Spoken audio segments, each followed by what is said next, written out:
sheekh saa'ilkan wuxuu leeyahay waxaan ku soomay wadan dadkiisu yahay 90% gaalo awradooduna ay banaanka taalo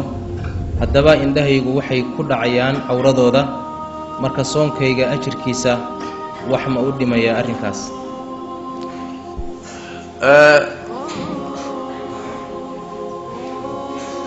wax kasta oo xaraan ah oo xubnahaagu sameeyaan soonkaaga waxay u dhimaysaa ishaadu xaraanta ay daawanayso طبعا ajirkii soonkaaga ka go'anta carabkaagu dambiga uu ku hadlayo iyo wuxuu sameeyo waxay ka go'antahay soonkaaga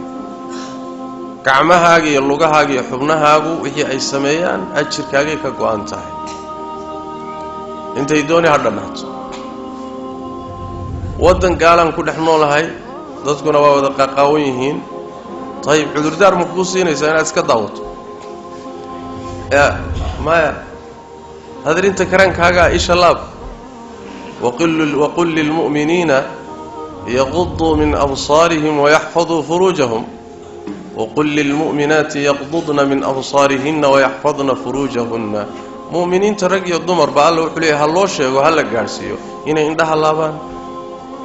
marka indhaha laab inta tabarta dadaal talabaad weeyaan nabigu sallallahu alayhi wasallam xadiithi Ali ibn Abi Talib fiirada ugu horeysa iskale fiirada ugu horeysa dhagta hore iskale lagu qori maayo Allahumma inaadun yaani ku sii macaansato ku sii wada meesheeda waa laakiin marka ugu horeysa isha kaaga dhacdo taa iyada la qori maayo iskale amma talabaad malihid waa korkaaga iyo wixii ka dambeeyay